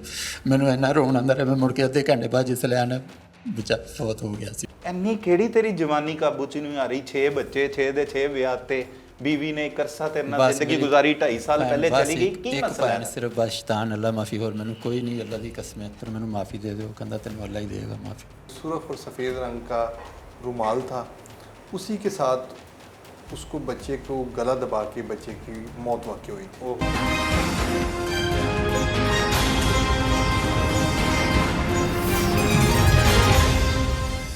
ਤੂੰ ਤੇ ਐਡੇ ਅਹਿਮ ਰਿਸ਼ਤੇ ਦੇ ਉੱਤੇ ਸਵਾਲ ਖੜੇ ਕਰਤੇ ਹੈ ਕਿ ਦਾਦੇ ਕੋਲੋਂ ਵੀ ਇਹ ਪੋਤਾ ਮਹਿਫੂਜ਼ ਨਹੀਂ ਹੈ। ਤੂੰ ਕਿਹੜੇ ਦੌਰ ਦਾ ਬੰਦਾ ਹੈ? ਇਹ ਪਹਿਲੇ ਸੁਣਿਆ ਹੀ ਕਦੀ ਕਿਸੇ ਦਾਦੇ ਨੇ ਆਪਣਾ ਪੋਤਾ ਮਾਰਤਾ ਹੋਵੇ? ਕਦੀ ਵੀ ਨਹੀਂ। ਇਕਲੌਤਾ ਮੁੰਡਾ ਸੀ ਨਾ ਤੇਰੇ ਤਨਵੀਰ ਦਾ ਪੁੱਤਰ, ਇਕਲੌਤਾ ਬੱਚਾ ਹੈ ਨਾ? ਕੀ ਮਸਲਾ? ਹੋਰ ਕੋਈ ਉਹਦਾ ਬੱਚਾ ਨਹੀਂ ਹੈ ਨਾ, ਬੇਟਾ ਜਾਂ ਬੇਟੀ? 6-7 ਬੱਚੇ ਨੇ, ਫੌਤ ਹੋ ਜਾਂਦੇ ਰਹੇ ਨੇ ਮੇਰੇ। ਤੇ ਇੱਕੋ ਹੀ ਸੀ ਉਹ ਜਿਹੜਾ ਵੱਡਾ ਹੋ ਰਿਹਾ ਸੀ, ਉਹਨੂੰ ਤੂੰ ਕਤਲ ਕਰਤਾ। ਤੇ ਕਿਸ ਵਾਸਤੇ ਕੀਤਾ ਹੀ ਕਤਲ? ਸ਼ਾਦੀ ਕਰਨਾ ਚਾਹੁੰਦਾ? ਹਾਂਜੀ, ਸ਼ਾਦੀ ਕਰਨੀ। ਓਏ ਔਰਤ ਕੋਈ ਨਹੀਂ ਮਿਲੀ ਜ਼ਿੰਦਗੀ ਦੇ ਵਿੱਚ ਤੈਨੂੰ ਕਿ ਆਪਣੇ ਹੀ ਬੱਚੇ ਦੀ ਬੀਵੀ, ਉਹ ਜਿਹੜੀ ਬੇਟੀ ਹੁੰਦੀ, ਸੁਸਰ ਕੌਣ ਹੁੰਦਾ ਹੈ? ਭਾਈ ਹੁੰਦਾ, ਫਿਰ ਅੱਬਾ ਹੁੰਦਾ। ਤੇ ਆਪਣੀ ਧੀ ਨਾਲ ਸ਼ਾਦੀ ਕਰਨਾ ਚਾਹੁੰਦਾ ਸੀ? ਬਸ ਭਾਈ ਤੈਨੂੰ ਕਿਹਾ ਨਾ, ਜ਼ੇਨ ਖਰਾਬ। ਉਹ ਬਾਹਰ ਨਹੀਂ, ਤੇਰਾ ਕਿ ਜ਼ੇਨ ਖਰਾਬ ਹੋਇਆ? ਕਿਤੇ ਗੰਦ ਖਾਣਾ ਸੀ ਤੇ ਬਾਹਰ ਜਾ ਕੇ ਖਾਂਦਾ? ਹੋ ਗਈ ਫਿਰ। ਹੈ ਗਲਤੀ ਹੋ ਗਈ ਸੀ ਭਾਈ। ਕਿਹੜੀ ਗਲਤੀ ਹੈ? ਛੋਟੀ ਜੀ ਗਲਤੀ? ਬਹੁਤ ਵੱਡੀ ਭਾਈ, ਬਹੁਤ ਵੱਡੀ ਹੋਈ, ਬੜਾ ਪਛਤਾਵਾ ਹੈ। ਬੱਚੇ ਨੂੰ ਵੀ ਮਾਰਿਆ, ਜਿਹੜੀ ਗਲਤੀ ਮੈਂ ਕਰ ਬੈਠਾ। ਮੈਂ ਉਹ ਤੇ ਉਹਦਾ ਕਸੂਰ ਕੀ ਸੀ ਮੈਨੂੰ ਇਹ ਦੱਸ? ਕੋਈ ਕਸੂਰ ਨਹੀਂ ਫਿਰ ਬੱਚੇ ਦਾ, ਮੈਂ ਕਹਿੰਦਾ ਕਸੂਰ ਹੀ ਕੋਈ ਨਹੀਂ ਸੀਗਾ, ਮਾਸੂਮ ਬੱਚਾ ਸੀ, ਬੱਚੇ ਦਾ ਕੋਈ ਕਸੂਰ ਨਹੀਂ। ਤੇ ਕਿਹਦੀ ਸਜ਼ਾ ਦਿੱਤੀ ਉਹਨੇ? ਕੋਈ ਵੀ ਨਹੀਂ। ਫਿਰ ਉਹਦੀ ਮਾਂ ਨੂੰ ਸਜ਼ਾ ਦਿੱਤੀ ਹੋ? ਨਾ ਜੀ। ਹਾਂ, ਬਸ ਵੈਸੇ ਹੀ ਤੁਹਾਨੂੰ ਦੱਸਿਆ ਭੈਣ, ਮੇਰੇ ਕੋਲ ਗਲਤੀ ਹੋ ਗਈ, ਮੈਂ ਬੱਚਾ ਮਾਰ ਬੈਠਾ। ਫਿਰ ਬਾਅਦ 'ਚ ਮੈਨੂੰ ਪਛਤਾਵਾ ਆਇਆ, ਮੈਂ ਰੋਣਾ ਵੀ ਰਿਹਾ, ਮੈਂ ਸਾਰਾ ਕੁਝ ਆਇਆ। ਹਾਲੇ ਤੱਕ ਮੇਰੀਆਂ ਅੱਖਾਂ ਅੱਗੇ ਵੀ ਆਉਂਦਾ ਵਿਚਾਰਾ ਬੱਚਾ। ਮੈਂ ਉਸੇ ਤਰ੍ਹਾਂ ਮੇਰੇ ਨਾਲ ਖੇਡਦਾ ਪਿਆ, ਜਿਵੇਂ ਮੈਂ ਉਸ ਤਰ੍ਹਾਂ ਰੋਟੀ ਪਾਣੀ ਖਵਾਉਂਦਾ ਨਾਲ ਖੜਿਆ ਹਾਂ ਜੀ। ਮੇਰੇ ਕੋਲ ਰਾਤੀ ਮੈਨੂੰ ਮਿਲਿਆ ਸੀ। ਮਿਲਿਆ ਤੈਨੂੰ ਰਾਤੀ? ਅੱਛਾ, ਖੁਆਬ 'ਚ ਆਇਆ ਤੇਰੀ? ਕੀ ਕਹਿੰਦਾ ਆ ਕੇ? ਕੁਝ ਵੀ ਨਹੀਂ, ਜੀ ਮੇਰੇ ਨਾਲ ਖੇਡਦਾ ਪਿਆ, ਜਦੋਂ ਹਸਪਤਾਲ ਬੈਠੇ। ਮਤਲਬ ਉਹਨੇ ਤੈਨੂੰ ਰੋਟੀ ਖਾਣੇ ਪਏ ਸਨ, ਉਸੇ ਤਰ੍ਹਾਂ ਉਹਨੇ ਤੈਨੂੰ ਮਾਫ ਕਰਤਾ? ਨਹੀਂ, ਉਹ ਜੀ ਮੇਰੇ ਕੋਲ ਰੋਟੀ ਬੈਠੇ ਖਾਣੇ ਪਏ, ਉਹ ਨਜ਼ਰ ਆਇਆ। ਫਿਰ ਇੰਨੀ ਕਿਹੜੀ ਤੇਰੀ ਜਵਾਨੀ ਕਾਬੂ 'ਚ ਨਹੀਂ ਆ ਰਹੀ? 6 ਬੱਚੇ, 6 ਦੇ 6 ਵਿਆਹ ਤੇ, ਬੀਵੀ ਨੇ ਇੱਕ ਅਰਸਾ ਤੇਰੇ ਨਾਲ ਜ਼ਿੰਦਗੀ ਗੁਜ਼ਾਰੀ, 2.5 ਸਾਲ ਪਹਿਲੇ ਚਲੀ ਗਈ, ਕੀ ਮਸਲਾ ਹੈ? ਸਿਰਫ ਬਸ ਸ਼ੈਤਾਨ, ਅੱਲਾ ਮਾਫੀ, ਹੋਰ ਮੈਨੂੰ ਕੋਈ ਨਹੀਂ, ਅੱਲਾ ਦੀ ਕਸਮ ਹੈ। ਸ਼ੈਤਾਨੀ ਅਮਲ ਕਰਨਾ ਕੋਈ? ਹਾਂ ਨਹੀਂ, ਫਿਰ ਕੋਈ ਵੀ ਨਹੀਂ, ਅੱਲਾ ਮਾਫੀ। ਫੇਰ ਕੀ ਕੀਤਾ? ਕੁਝ ਵੀ ਨਹੀਂ। ਆਪਣੇ ਪੁੱਤਰ ਨੂੰ ਵੀ ਕਹਿੰਦਾ ਸੀ ਕਿ ਤਲਾਕ ਦੇ ਆਪਣੀ ਬੀਵੀ ਨੂੰ? ਫਿਰ ਆਖਰ ਤੇ ਗੱਲ ਹੋਈ ਆ ਕਿ ਸਾਡੀ ਰਾਜਾਬੰਦੀ ਹੈਗੀ ਸੀ, ਤੇ ਮੈਂ ਇਹਦੇ ਨਾਲ ਕਰਨਾ ਸੀ। ਤੇ ਉਹਨੇ ਕਿਹਾ ਨਹੀਂ। ਤਾਲੁਕਾਤ ਬਣਾਈ ਦੇ, ਆਪਣੀ ਧੀ ਨਾਲ ਤਾਲੁਕਾਤ ਬਣਾਈ? ਭੈਣ ਗਲਤੀ ਹੋ ਗਈ, ਤੁਹਾਨੂੰ ਦੱਸਾਂ। ਕੌਣ ਹੁੰਦੀ ਹੈ? ਨੋ ਧੀ ਹੁੰਦੀ, ਬਿਲਕੁਲ। ਤੇ ਉਹਦੇ ਨਾਲ ਤਾਲੁਕਾਤ ਬਣਾਈ ਦੇ? ਬਸ ਅਗਰ ਤੇਰੀ ਮੰਨ ਲੈਣੇ ਆ ਅਸੀਂ ਗੱਲ, ਤੇ ਉਹਦੇ ਨਾਲ ਤਾਲੁਕਾਤ ਬਣਾਈ ਦੇ? ਨਹੀਂ। ਫਿਰ ਉਹਦੇ ਨਾਲ ਸ਼ਾਦੀ ਕਰੀ ਦੀ ਹੈ? ਤੇ ਤੇਰੇ ਮੁੰਡੇ ਦਾ ਕੀ ਹੋਣਾ ਸੀ ਅਗਰ ਤੇਰੇ ਨਾਲ ਉਹ ਮੰਨ ਜਾਂਦੇ? ਉਹ ਤੇ ਇਹ ਬੱਚਾ ਇਹਦੀ ਜਾਨ ਇਸ ਸੂਰਤ 'ਚੋਂ ਬਚ ਸਕਦੀ ਸੀ ਕਿ ਉਹ ਤੇਰਾ ਤਨਵੀਰ ਤਲਾਕ ਦੇ ਦਿੰਦਾ ਆਪਣੀ ਬੀਵੀ ਨੂੰ, ਤੇਰੇ ਨਾਲ ਰਿਸ਼ਤਾ ਕਰਾ ਦਿੰਦੇ ਤੇ ਬੱਚਾ ਫਿਰ ਤੂੰ ਪਾਲਣਾ ਸੀ, ਬੱਚਾ ਹੀ ਕੋਲ ਹੀ ਰੱਖਣਾ ਸੀ। ਕੋਲ ਰੱਖਣਾ ਸੀ, ਤਨਵੀਰ ਨੇ ਇਕੱਲੇ ਰਹਿਣਾ ਸੀ। ਹਾਂਜੀ। ਕਿ ਤਨਵੀਰ ਦੀ ਅੱਗੇ ਸ਼ਾਦੀ ਕਰਾਣੀ ਸੀ ਕਿਸੇ ਨੇ? ਨਹੀਂ, ਅੱਛਾ, ਕੋਈ ਜੈਨ ਨਹੀਂ ਸੀ ਬਸ। ਕੋਈ ਜ਼ੇਨ ਨਹੀਂ ਸੀ, ਆਪਣੇ ਕੋਲ ਰੱਖਣਾ ਸੀ। ਸ਼ਰਮ ਆਂਦੀ ਹੋ? ਬਹੁਤ ਭਾਈ, ਕਿਸ ਟਾਈਮ ਆਂਦੀ? ਹਰ ਟਾਈਮ ਆਉਂਦੀ। ਕਿੰਨੇ ਦਿਨ ਹੋ ਗਏ ਗ੍ਰਿਫਤਾਰ ਹੋਏ ਤੈਨੂੰ? ਪੀਰ ਵਾਲੇ ਦਿਨ ਹੋਇਆ ਹਾਂ। ਪੀਰ ਵਾਲੇ ਦਿਨ ਹੋਇਆ। ਤੇ ਕੀ ਸੋਚਿਆ ਹੀ ਹੈ ਇਸ ਦੌਰਾਨ? ਕੀ ਮਸਲਾ? ਕੋਈ ਆਇਆ ਤੈਨੂੰ ਮਿਲਣ, ਤੇਰੇ ਬੱਚੇ ਬੱਚੀਆਂ ਦੇ ਵਿੱਚੋਂ ਕੋਈ? ਨਹੀਂ, ਇੱਕ ਬੱਚਾ ਆਇਆ ਸੀ ਵੱਡਾ, ਤੁਹਾਨੂੰ ਕਿਹਾ ਪਹਿਲੇ, ਦੂਸਰੇ ਦਿਨ ਉਹ ਆਇਆ। ਕੀ ਕਹਿੰਦਾ ਆ ਕੇ? ਕੁਝ ਮੇਰੇ ਰੋਟੀ ਕੱਪੜੇ ਦੇ ਕੇ ਚਲਾ ਗਏ, ਕੱਪੜੇ ਮੇਰੇ ਗੰਦੇ ਹੈਗੇ ਸੀ। ਹੁਣ ਵੀ ਕੱਪੜੇ ਦੇ ਕੇ ਗਿਆ? ਉਸ ਔਲਾਦ ਨੂੰ ਵੀ ਸਲਾਮ ਹੈ ਜਿੰਨੇ ਔਲਾਦ ਦੀ ਔਲਾਦ ਖੋ ਲਈ ਹੈ ਤੇ ਉਹਨੂੰ ਕੱਪੜੇ ਦੇ ਰਹੇ ਨੇ। ਬਹੁਤ ਗੰਦੇ ਹੈਗੇ। ਸੂਟ ਉਹਦਾ ਮੇਰਾ ਤਾਂ ਵੀ ਘਰ ਉਹ ਫੜਾ ਕੇ ਗਿਆ। ਤੇ ਤੇਰੀ ਸ਼ਾਦੀ ਹੁੰਦੀ ਤੇ ਦੁੱਲਾ ਬਣ ਕੇ ਕਿਹੜਾ ਸੂਟ ਪਾਣਾ ਸੀ ਤੂੰ? ਇਹੋ ਫਿਰ ਮੇਰੇ ਕੋਲ ਹੈਗਾ ਹੀ ਦੋ, ਤੁਹਾਨੂੰ ਦੱਸਿਆ। ਇਹੀ ਪਾਣਾ ਸੀ। ਤੇ ਹੁਣ ਪੋਤੇ ਨੂੰ ਕਤਲ ਕਰਕੇ ਇਹ ਸੂਟ ਪਾਇਆ ਹੀ? ਇਹ ਤੇ ਫਿਰ ਤੁਹਾਨੂੰ ਦੱਸਿਆ ਨਾ, ਬੱਚਾ ਘਰੋਂ ਫੜਾ ਕੇ ਗਿਆ ਕਸਮ ਰੱਤੀ। ਹੋਰ ਮੇਰਾ ਹੈਗਾ ਹੀ ਕੋਈ ਨਹੀਂ ਸੂਟ। ਫਿਰ ਸੂਟ ਹੀ ਨਹੀਂ ਹੈ ਤੇ ਸ਼ਾਦੀਆਂ ਕਰਨੀਆਂ ਤੂੰ, ਸੂਟ ਨਹੀਂ ਹੈ ਕੁਝ ਵੀ ਨਹੀਂ ਸੀ ਕਸਮ। ਸ਼ੇਰਵਾਨੀ ਨਹੀਂ ਪਾਣੀ ਸੀ ਸ਼ਾਦੀ ਤੇ? ਓਏ ਇਸ ਉਮਰ 'ਚ ਵੀ ਤੈਨੂੰ ਇਹੋ ਜਿਹੀਆਂ ਸ਼ੈਵਾਂ ਕਿੱਥੋਂ ਆਉਂਦੀਆਂ? ਕੀ ਹੈ? ਸ਼ਾਦੀ ਕਰਨਾ ਚਾਹੁੰਦਾ ਸੀ ਤੂੰ? ਕਿਸੇ ਹੋਰ ਕੁੜੀ ਨਾਲ ਵੀ ਕਰ ਸਕਦਾ ਸੀ ਸ਼ਾਦੀ। ਤੂੰ ਕੁਝ ਕਰਦਾ ਸੀ ਕਿ ਬੱਚੇ ਹੀ ਤੈਨੂੰ ਪੈਸੇ ਪੂਸੇ ਦੇ ਕੇ ਪਾਲ ਰਹੇ ਸੀ? ਬੱਚੇ ਦਿੰਦੇ ਸੀ ਫਿਰ 2-2000 ਰੁਪਏ। ਤੇ ਅੱਛਾ ਉਹਨਾਂ ਨੂੰ ਸਿਲਾ ਦਿੱਤਾ ਹੀ ਫਿਰ? ਨਹੀਂ, ਉਹ ਤਨਵੀਰ ਨੇ ਤੇਰੇ ਨਾਲ ਨੇਕੀ ਕੀਤੀ ਕਿ ਪਿਓ ਮੈਂ ਰੱਖਦਾ ਕਿ ਜੰਨਤ ਕਮਾਵਾਂਗਾ। ਉਹਨੂੰ ਕੀ ਪਤਾ ਉਹਦੀ ਜੰਨਤ ਉਹਦੇ ਗਲੇ ਪੈ ਜਾਣੀ ਹੈ। ਇਹੋ ਜਿਹੀ ਵੀ ਜੰਨਤ ਹੁੰਦੀ ਹੈ ਇੱਥੇ। ਉਹ ਕੀ ਰਿਸ਼ਤਿਆਂ ਨੂੰ ਬਦਨਾਮ ਕਰਦਾ ਹੈ ਤੂੰ? 57-58 ਸਾਲ ਦੀ ਉਮਰ 'ਚ ਤੈਨੂੰ ਇਹ ਨਹੀਂ ਪਤਾ ਕਿ ਰਿਸ਼ਤੇ ਕੀ ਹੁੰਦੇ ਤੇ ਕੀ ਇੱਜ਼ਤ ਹੁੰਦੀ ਹੈ? ਤੂੰ ਕਿਹੜੀ ਜ਼ਿੰਦਗੀ ਗੁਜ਼ਾਰੀ ਹੈ? ਦੱਸ ਨਾ ਮੈਨੂੰ। ਮੁਸਲਮਾਨ? ਹਾਂਜੀ ਭਾਈ, ਇਹੋ ਗਲਤੀ ਹੋ ਗਈ ਨਾ, ਬਸ ਤੁਹਾਨੂੰ ਦੱਸਣਾ ਮੈਂ ਪਛਤਾਨਾ ਪਿਆ ਹੁਣ ਕਿ ਮੇਰੇ ਕੋਲ ਬੱਚੇ ਦੀ ਵੀ ਗਲਤੀ ਹੋ ਗਈ। ਕਦੀ ਦੀਨ ਕਦੀ ਮਸਜਿਦ ਅੱਲਾ ਕੋਲੋਂ ਤੋਬਾ ਕਦੀ ਵੀ ਨਹੀਂ ਕੀਤੀ ਕਿ ਕੰਮਾਂ 'ਚ ਹੀ ਲੱਗਾ ਰਿਹਾ ਆਪਣੇ? ਜਾਈਦਾ ਫਿਰ। ਕਿੱਥੇ ਜਾਈਦਾ? ਨਸੀਬ ਚ ਮੈਂ ਜਮਾਂ ਪੜਨ ਕਿਸੇ ਵੇਲੇ। ਤੂੰ ਤੇ ਸ਼ੈਤਾਨ ਨੂੰ ਵੀ ਪਰੇਸ਼ਾਨ ਕਰਦਾ ਹੈ। ਓਏ ਕੋਈ ਸਮਝ ਆਈ ਹੋ ਤੇ ਇੱਥੇ ਲੋਕ ਤੈਨੂੰ ਵੇਖ ਰਹੇ ਨੇ, ਉਹਨਾਂ ਨੂੰ ਦੱਸ ਕੀ ਨਹੀਂ ਕਰਨਾ ਚਾਹੀਦਾ, ਕਿਹੋ ਜੀ ਜ਼ਿੰਦਗੀ ਗੁਜ਼ਾਰਨੀ ਚਾਹੀਦੀ ਹੈ, ਫੈਮਲੀਆਂ ਦੇ ਵਿੱਚ ਵੀ ਕਿਵੇਂ ਰਹਿਣਾ ਚਾਹੀਦਾ ਹੈ। ਤੇਰੇ ਵਰਗੇ ਸ਼ੈਤਾਨ ਤੇ ਕਿਤੇ ਵੀ ਹੋ ਸਕਦੇ ਨੇ ਨਾ, ਕਿਸੇ ਵੀ ਰੂਪ 'ਚ ਹੋ ਸਕਦੇ ਨੇ। ਉਹਨਾਂ ਤੋਂ ਬਚਣ ਦੇ ਤਰੀਕੇ ਦੱਸ ਲੋਕਾਂ ਨੂੰ, ਅਗਰ ਤੂੰ ਸ਼ਰਮਿੰਦਾ ਹੈ ਤੇ ਦੱਸ। ਭਾਈ ਮੇਰੇ ਵਰਗਾ ਕੰਮ ਕੋਈ ਨਾ ਕਰੇ, ਖੁਦਾਵੰਦ ਕਰੀਮ ਕਿਸੇ ਕੋਲ ਨਾ ਕਰਾਵੇ। ਅੱਲਾਹ ਤਾਲਾ ਮਾਫ ਕਰੇ। ਮੈਂ ਬੜਾ ਵੱਡਾ ਗੁਨਾਹ ਕੀਤਾ। ਤੇ ਹੁਣ ਰਿਸ਼ਤਿਆਂ ਦੇ ਇਤਬਾਰ ਤੇਰੀ ਵਜ੍ਹਾ ਤੋਂ ਜਿਹੜਾ ਆਵਾਮ ਖੋ ਦੇਗੀ, ਉਹਦਾ ਕੀ ਖਮਿਆਜ਼ਾ ਹੈ? ਦਫਾ ਹੋ ਜਾਂਦਾ ਉਹਨਾਂ ਦੀ ਜ਼ਿੰਦਗੀ ਤੋਂ, ਜਾ ਕੇ ਕਿਤੇ ਬਾਹਰ ਮੂੰਹ ਕਾਲਾ ਕਰਦਾ ਰਹਿੰਦਾ। ਮੇਰੇ ਕੋਲੋਂ ਨਾ ਗਲਤੀ ਹੋ ਗਈ ਬੱਚੇ ਦੀ, ਮੈਂ ਉਹੀ ਰੋਣਾ ਪਿਆ ਜੰਮਣ ਵਾਲਿਆਂ ਨੂੰ ਆਪਣਿਆਂ ਨੂੰ ਕਿ ਮੇਰੇ ਕੋਲੋਂ ਬੜੀ ਵੱਡੀ ਗਲਤੀ ਹੋ ਗਈ, ਮੈਂ ਬੱਚਾ ਜਿਹੜਾ ਮਾਰ ਬੈਠਾ। ਫਿਰ ਇਸ ਗੱਲ ਦਾ ਮੈਨੂੰ ਬਹੁਤਾ ਦੁੱਖ ਹੈ ਫਿਰ ਕਿ ਜਿਹੜਾ ਬੱਚਾ ਮਾਸੂਮ ਮੇਰੇ ਕੋਲੋਂ ਕਤਲ ਹੋ ਗਿਆ। ਅੰਦਰ ਸੇ ਇੰਨਾ ਕੁ ਪਿਆਰ ਹੈਗਾ ਸੀ, ਪਿਆਰ ਤੋਂ ਬਾਅਦ ਵੀ ਜੋ ਕੋਈ ਕਰ ਬੈਠਾ ਨਾ, ਮੈਂ ਉਸ ਤੋਂ ਬਾਅਦ ਬੜਾ ਰੋਣਾ ਪਿਆ, ਫਿਰ ਪਛਤਾਨਾ ਪਿਆ। ਉਹ ਮੁੰਡਾ ਨਹੀਂ ਤੈਨੂੰ ਮਿਲਿਆ ਜਿਹਦਾ ਪੁੱਤਰ ਮਾਰਿਆ ਤੂੰ, ਤਨਵੀਰ? ਕੱਲ ਠੋਕਰ ਤੇ ਗਏ ਸਾਂ, ਕੱਲ ਸਾਡੇ ਨਾਲ ਭਾਈ ਉਹਨਾਂ ਨੇ ਬੁਲਾਈ, ਸਾਡੇ ਨਾਲ ਹੀ ਗਿਆ ਠੋਕਰ ਗਿਆ ਸੀ? ਹਾਂਜੀ। ਅੱਛਾ, ਕੀ ਕਹਿੰਦਾ ਤਨਵੀਰ? ਕੋਈ ਗੱਲ ਨਹੀਂ। ਫਿਰ ਉਹਨਾਂ ਨੇ ਮੈਂ ਕਿ ਪੁੱਤਰ ਮੈਨੂੰ ਮਾਫੀ ਦੇ ਦਿਓ, ਕਹਿੰਦਾ ਤੈਨੂੰ ਅੱਲਾ ਹੀ ਦੇਗਾ ਮਾਫੀ। ਇੰਨੀ ਗੱਲ ਹੈ ਬਸ ਉਹਨੇ ਇਹੀ ਕਿਹਾ। ਉਹ ਵੀ ਕੋਈ ਪਤਾ ਨਹੀਂ ਕਿਹੋ ਜਿਹਾ ਪਿਓ ਹੈ, ਉਹਨੇ ਤੈਨੂੰ ਇਹੋ ਜਿਹੇ ਬੰਦੇ ਨਾਲ ਕੋਈ ਰਿਆਇਤ ਨਹੀਂ ਹੋਣੀ ਚਾਹੀਦੀ। ਮੈਂ ਕਿਹਾ ਵੀ ਕਿਤੇ ਨਹੀਂ, ਤੈਨੂੰ ਅੱਲਾ ਹੀ ਜੇ ਮਾਫੀ ਦੇ ਦਿਓ। ਇਹ ਗੱਲ ਹੋਈ ਸੀ। ਹੋਰ ਕੋਈ ਨਹੀਂ। ਬਾਕੀ ਕਿਹੋ ਜਿਹਾ 57 ਸਾਲ ਦਾ ਤੇਰੇ ਮੁਤਾਬਕ ਇੰਨੀ ਜ਼ਿੰਦਗੀ ਗੁਜ਼ਾਰੀ, ਪਹਿਲੇ ਕਦੀ ਸੁਣੇ ਕਿ ਕਿਸੇ ਦਾਦੇ ਨੇ ਆਪਣਾ ਪੋਤਾ ਮਾਰਤਾ ਹੋਵੇ? ਨਹੀਂ, ਕਦੀ ਵੀ ਨਹੀਂ। ਕਦੀ ਪਹਿਲੇ ਇਹ ਸੁਣਿਆ ਕਿ ਦਾਦਾ ਮਤਲਬ ਬੰਦਾ ਆਪਣੀ ਨੂੰਹ ਦੇ ਉੱਤੇ ਇਹੋ ਜਿਹੀ ਨਜ਼ਰ ਰੱਖੇ ਬੁਰੀ? ਨਹੀਂ ਭਾਈ। ਤੇ ਫਿਰ ਬੁਰੀ ਨਜ਼ਰ ਤੋਂ ਤੈਨੂੰ ਉਹਨਾਂ ਨੇ ਬਾਹਰ ਕੱਢਿਆ? ਹਾਂਜੀ। ਤੇ ਬਾਹਰ ਕੱਢਣ ਦਾ ਗੁੱਸਾ ਤੂੰ ਉਸ ਮਾਸੂਮ ਬੱਚੇ ਦੇ ਉੱਤੇ ਲਾ ਦਿੱਤਾ? ਬਸ ਇਸੇ ਤਰ੍ਹਾਂ ਹੈ। ਇਹੋ ਗਲਤੀ ਹੋਈ ਭਾਈ, ਛੋਟੀ ਜਿਹੀ ਗਲਤੀ ਬਹੁਤ ਵੱਡੀ। ਫਿਰ ਮੈਂ ਨਾ ਬਹੁਤ ਵੱਡਾ ਗੁਨਾਹ ਹੋਇਆ ਮੇਰੇ ਕੋਲ ਭਾਈ। ਤੇ ਹੁਣ ਅੱਗੇ ਕੀ ਪਲਾਨ ਹੈ? ਰਿਹਾ ਹੋ ਕੇ ਕੀ ਕਰੇਗਾ? ਕਦੋਂ ਹੋਣੀ ਹੈ ਸਜ਼ਾ? ਹੋਣੀ ਚਾਹੀਦੀ ਇਹਦੇ ਨਾਲ? ਹੋਣੀ ਚਾਹੀਦੀ। ਕੀ ਸਜ਼ਾ ਹੋਣੀ ਚਾਹੀਦੀ? ਜਿਹੜੀ ਭਾਈ ਦੇ ਦੋ ਮੈਨੂੰ ਕਬੂਲ ਹੈ। ਨਹੀਂ ਮੈਂ ਥੋੜੀ ਦੇਣੀ ਹੈ, ਤੇ ਅਦਾਲਤ ਨੇ ਦੇਣੀ। ਜਿੰਨੇ ਵੀ ਕਿਸੇ ਨੇ ਮੈਨੂੰ ਚਲ ਠੀਕ ਹੈ, ਰਿਹਾਈ ਹੋ ਜਾਂਦੀ ਹੈ ਤੇਰੀ, ਫਿਰ ਕੀ ਕਰੇਗਾ ਜਾ ਕੇ? ਫਿਰ ਮੈਂ ਕਿਸੇ ਨੂੰ ਮੂੰਹ ਮਹਾਨ ਜੋ ਕੋਈ ਨਹੀਂ ਹੈਗਾ, ਮੇਰੇ ਡਾ ਕੇ ਸ਼ਰਮਿੰਦਾ। ਨਹੀਂ, ਫਿਰ ਕਿਸੇ ਹੋਰ ਪੁੱਤਰ ਦੇ ਘਰ ਜਾਈ ਨਾ, ਫਿਰ ਉੱਥੇ ਜਾ ਕੇ ਇਹੋ ਜਿਹਾ ਗੰਦ ਮਾਰੀ। ਆਪਣੀਆਂ ਧੀਆਂ ਨੂੰ ਵੀ ਛੱਡੇਗੀ ਉਹ? ਤੈਨੂੰ ਤੇ ਸਮਝ ਨਹੀਂ ਆ ਰਹੀ, ਤੈਨੂੰ ਕੀ ਕਹੀਏ ਅਸੀਂ?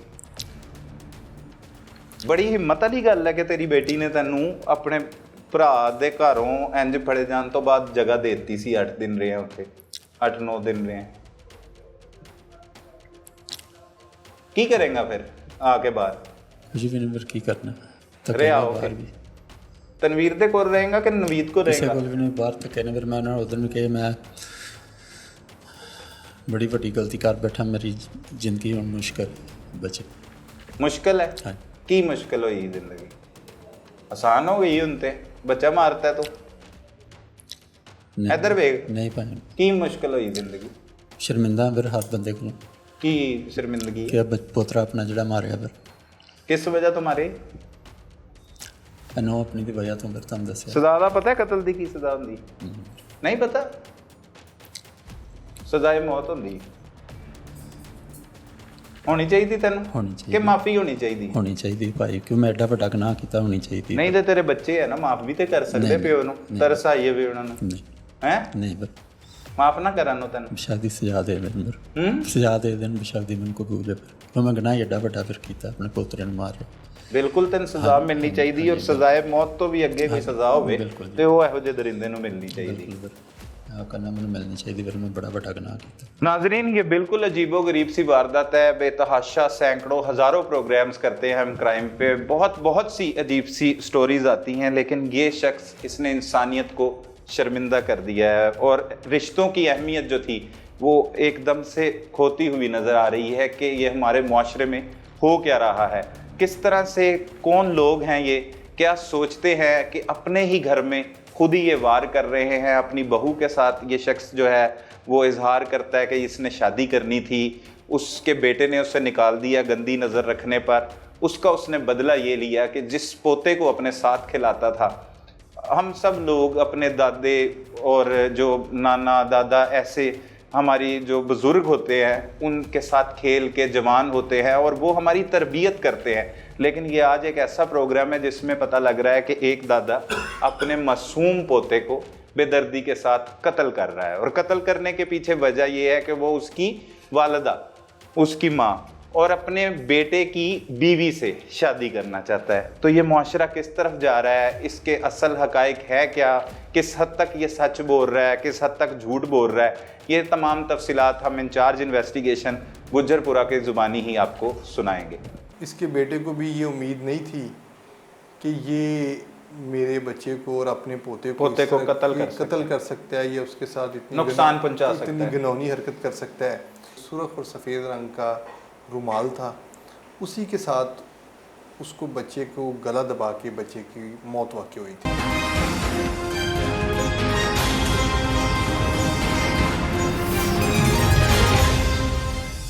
नाजरीन, इस अफसोसनाक वाक़ये के बारे में तफसीलात बताने के लिए हमारे साथ मौजूद हैं इंचार्ज इन्वेस्टिगेशन थाना गुज्जरपुरा मुर्तज़ा असलम साहब। उन्हीं की ज़ुबानी जानते हैं कि असल में ये वारदात किस तरह से हुई, उन्हें इतला कैसे मसूल हुई और कार्रवाई का आगाज़ उन्होंने कब किया। बहुत शुक्रिया मुर्तज़ा साहब, आपने वक्त दिया। ये बड़ी ही एक अफसोसनाक सी वारदात जो आपके इलाके में हुई, किस तरह से आपने इस पर सबसे पहले तफ्तीश का आगाज़ किया?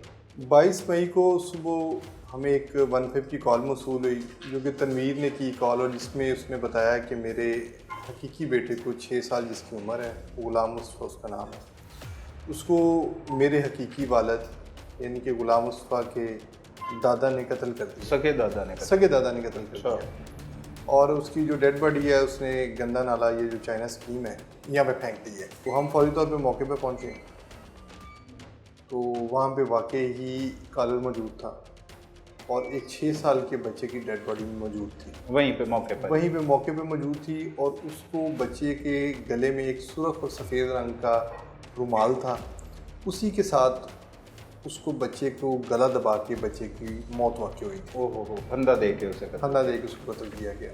इसका जो हकीकी दादा है नज़ीर अहमद जिसका नाम है, वही इस बच्चे का असल में कातिल है, और उसी के ही उसके ऊपर ही इसकी FIR दर्ज हुई, नामजद। अच्छा, मुकदमा कत्ल का उसके खिलाफ ही दर्ज हुआ, ठीक है। और उसमें इस बात का भी इंकशाफ हुआ कि कत्ल की जो वजह ये है कि जो मकतूल गुलाम मुस्तफ़ा बच्चा था, उसकी वालदा के साथ यानी कि अपनी बहू के साथ नज़ीर अहमद उसको मजबूर करता था अच्छा। ताल्लुकात के लिए, और अपने बेटे को मजबूर करता था कि तुम इसको तलाक दे दो और मैंने तुम्हारी बीवी के साथ निकाह करना है। अच्छा। और इसी वजह से, इसी रंजिश में, इनकार पर, इसी रंजिश पे वो अपने पोते को अगवा करके ले गया।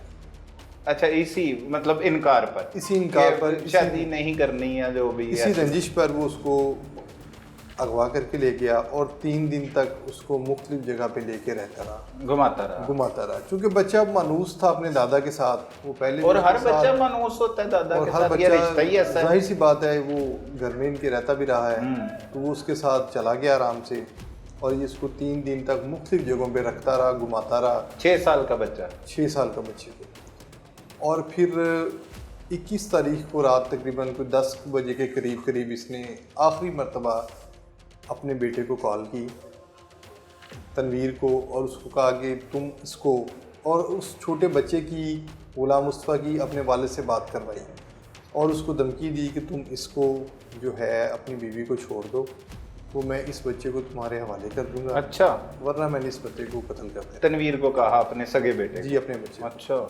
और फिर उसके कुछ देर बाद ही इसने उसी रुमाल के साथ जो इसके ज़ेरे इस्तेमाल था, उसने इनकार किया इस बात से? उसने इनकार किया कि ऐसा नहीं हो सकता, ऐसा नहीं हो सकता। और फिर उसी इनकार पर इसके पास जो अपना रुमाल था, जो इसने अपने गले में रखा हुआ था, जिसको गले में ये डालता था, उसी रुमाल के साथ इसने उस बच्चे को गले में डाल के और उसको फंदा दे के, गले से उसको दबा के, उसी रुमाल के साथ तो उसको जो है बच्चे को कत्ल किया। सही। और ख़ुद मौके से फ़रार हो गया। जब बच्चा 3 रोज तक इसके पास रहता है और वो बच्चे को अगवा कर लेता है, दादा ले जाता है, इनकी मर्जी से तो नहीं लेके जाता, मतलब बाहर से ही, घर के बाहर से ले जाता है, तो ये कोई अंदराजे मुकदमा के लिए दरख्वास्त नहीं दायर करते या पुलिस को इतला नहीं देते उस हवाले से? असल में चूँकि वो ये इनके घर का ही फ़र्द था और बच्चा पहले भी उसके साथ चला जाता था, और शायद इसके बेटे को भी ये उम्मीद नहीं थी कि ये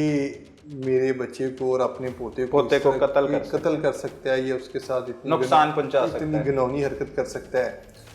तो वो बस इनके साथ आपस में गुफ्तगू होती रही इनकी बाप बेटे की कि तुम घर में ले आओ, और ये इसको यही कहता रहा है पहले शुरू में कि मैं इसको घर ले आऊँगा, मैं ले आता हूँ, ये मेरे साथ है। और फिर इसने बच्चे की बात भी करवाई वालिद के साथ, जिसमें उसमें बच्चे ने बताया कि मैं दादा के साथ हूँ, हम रात कभी हॉस्पिटल में गुजारते हैं, कभी रेलवे स्टेशन पे गुजार लेते हैं, खाना शाना भी खा लेते हैं।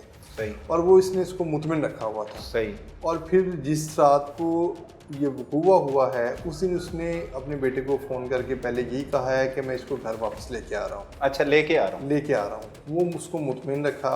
और फिर आखिरी कॉल जब उसने इसको करवाई है, अपने पोते की, अपने बेटे से बात करवाई है, तो उसमें इसने कहा कि तुम इसको अपनी बीवी को छोड़ दो, अगर नहीं छोड़ोगे तो फिर मैं इसको कत्ल कर दूंगा। अच्छा। और उसके बाद फिर इसने अपनी बात को अमली जामा पहनाया और बच्चे को हकीकतन उसने कत्ल कर दिया। सही। तो बीवी जो उसकी बहू थी, उससे भी इसने बात की है कि तुम मेरे साथ शादी कर लो, या उस दौरान जब ये फ़ोन पे उनसे बात कर रहा था बार-बार? इसकी बात तो अपने बेटे से ही होती रही है। और इसकी जो मकतूल की वालदा है, मकतूल जो बच्चा है, इसकी जो वालदा है और उसकी जो बहू थी, उसको भी हमने शामिल तफ्तीश किया था। उसने भी अपना बयान दिया है कि ये मुझे हरासा करता था। अच्छा। और मजबूर करता था, और मेरे इनकार पे इसने मेरे बच्चे को कत्ल किया। सही। अच्छा, इससे पहले जो मुलजिम एक कहानी भी सुनाता है कि मतलब जैसे उसके घर वालों ने उसे घर से निकाल दिया, वो बातें भी कुछ आपके सामने आई हैं कोई तफ्तीश में? जी, कोई ऐसा वकूआ? वो इस तरह से है कि इनके घर के में कुछ मामला शायद घर वालों के इल्म में थे। सही। तो उन्होंने इसको घर से निकाला था, लेकिन ये मामला पहले के थे और फिर इसको घर से निकाल दिया, फिर ये घर वापस आ गया। तो इसकी फैमिली के अंदर ये टेंशन तो थी, या ये मामला हो तो रहे थे, लेकिन ये चूँकि माशरे में हमारे में इस तरह के मामला शायद रिपोर्ट होते नहीं हैं, या उनको रिपोर्ट करना हम इंसल्ट समझते हैं, या जो भी उनके पीछे वजूहात थी, वो उस वजह से वो मामला रिपोर्ट नहीं हो सके। सही। जिसकी वजह से फिर ये मामला मज़ीद ख़राब हुए, और फिर जब ये वापस आया, उनसे माफ़ी मांग के कि मुझे आप घर में रहने दें और मैं आज के बाद ऐसी हरकत नहीं करूँगा, तो शायद ये आया ही इसी इरादे पे वापस था कि मैं इनको कोई नुकसान पहुँचाऊँ, और फिर इनके बच्चे को लेके जाना और फिर आखिर कुछ को कत्ल करना, ये इसकी जो है इसकी ज़हनी तौर पे जो है इस बात का ये गमाज है कि इसने जानबूझ के ज़हन बना के नुकसान पहुंचाने की नीयत से उनके बच्चे को कत्ल किया। अच्छा, और इसका मुतालबा ये था कि वो बेटा इसका अपनी इसकी बहू को तलाक दे और वो इसके साथ शादी करे। जी बिल्कुल, ये तो एफआईआर में उन्होंने वाज़ेह तौर पे लिखवाई, वाज़ेह तौर पे लिखवाई। इस वजह से ये हमें मजबूर करता था सही। और हमारे इनकार के ऊपर इसने हमारे बच्चे को कत्ल किया। और ये गुलाम मुस्तफ़ा जो जब ये लेके गया उसे घर के बाहर से, ये घर के बाहर खेल रहा था तब? ये इनके पास ही एक हमारे इलाके में एक मॉडल बाजार है, इनके घर से थोड़ा सा ही दूर है, तो वो वहाँ पे आया हुआ था अपने वालिद के साथ। अच्छा, वालिद के साथ आया हुआ था। वालिद इसका कोई वहाँ पे चीज़ें मेरे ख़रीद था, घर का सौदा सलब खरीद रहा था, और चूंकि इसको पता था तो ये वो उधर खेल रहा था पार्क में, और इसने वहीं से बच्चे को उंगली लगाया और बच्चे को साथ ले। ठीक है, तो वो सब फौरी तौर पे तो नहीं पता लगा होगा कि वालिद को कि इसका दादा ले गया। हाँ जी, वालिद को पहले तो वो ढूंढता रहा होगा वो उसे। तो पहले तो उसको शायद ये था कि बच्चा घर चला गया है, फिर वो घर पहुंच के बच्चा नहीं मिला, फिर उसने कहा मुझे ज़हन में ये था कि कहीं रास्ते में खेलने लग गया होगा, शाम तक आ जाएगा। फिर शाम को जब नहीं वापस आया तो फिर इन्होंने फ़ोन शोन करने भाइयों को और दीगर घरों में अजीज़ों में शुरू किए। फिर इसी दौरान इसका अपने वालिद से रब्ता हो गया, और फिर इसके वालिद ने इसको बताया कि मैं तुम्हारे बेटे को ले आया हूँ और कोई बात ऐसी नहीं है, हम ज़रा इधर घूमते फिरते हैं और फिर मैं तुम्हारे बच्चे को तुम्हारे पास वापस ले आऊँगा। सही है। और इस तरह से इनको 2 दिन तसल्लियाँ देता रहा और तीसरे दिन उसने बच्चे का मर्डर कर दिया। सही। तो मुर्तज़ा साहब ये बताइएगा कि ये जो बच्चा था तनवीर का ये इकलौता बेटा था, इससे पहले कोई औलाद नहीं थी इसकी? तनवीर का ये वाहद जिंदा बच्चा था। इससे पहले कोई शायद उसके कोई 2-3 बच्चे थे, लेकिन वो अवाइल में ही उम्री में कुछ शायद कुछ चंद दिन का होके या कुछ चंद माह का होके फौत हो जाता था। अच्छा। ये उसकी वाहद नरीना औलाद थी, इसके अलावा उसकी कोई औलाद नहीं है। ये उसका वाहद बच्चा था जिसकी उम्र 6 साल थी, और इसके अलावा उसकी कोई औलाद नहीं। और वो बदबख्त ने अपने ही पोते को उससे और भी उसने कत्ल अपनी कर नस्ल दिया। को खुद ही ख़त्म कर दिया। ओहो। अच्छा, तो अब गिरफ्तारी किस तरह से आपने जो है वो अमल में इस मुलजिम की लाई? क्योंकि ये तो मफरूर था वारदात के बाद से, सिर्फ अपने बेटे के साथ इतला दी, कोई उसके फ़ोन की मदद से, उसकी लोकेशन की मदद से उसे गिरफ्तार किया, कैसे और कितनी दुश्वारी हुई और कितने दिन में आप उसे गिरफ्तार करने में कामयाब? ये 22 तारीख का वकूआ है और इसने अपने बेटे को इतला देने के फौरी बाद अपना नंबर बंद कर दिया। अच्छा, तो आखिरी लोकेशन कहाँ पे थी इसके नंबर की? हाँ, तब इसकी हमारे इलाके से थोड़ा सा बाहर निकलते हुए इलाके की लोकेशन थी। सही।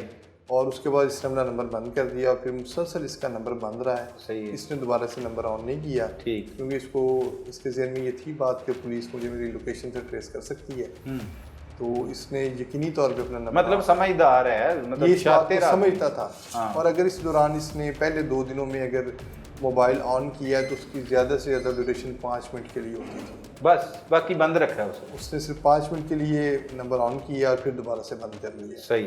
तो उसके बाद हमने जो है इसकी तलाश जारी रखी, मुमकिन तौर पे जिन जगहों पे ये जा सकता था, मिल सकता था, लाहौर के जो दाखिली और ख़ारजी रास्ते थे वहाँ पे हमने चेकिंग स्टार्ट करवाई, CCTV कैमरास की मदद ली, लोकल CCTV फुटेज से हमने चेकिंग शुरू की। फिर जब हम म्यू हॉस्पिटल के कैमरा जात को चेक करते हुए पहुँचे तो फिर वहाँ से एक फ़ुटेज हमारे सामने आई कि जिसमें ये बच्चे को लेके तो हॉस्पिटल के अंदर फिर रहा है। बिल्कुल, वो CCTV फुटेज बन उसी फुटेज में उसने जिस रुमाल के साथ इस बच्चे का मर्डर किया है वो रुमाल इसने अपने गले में डाला हुआ है। और उसी रुमाल के साथ इसने बच्चे को कत्ल किया।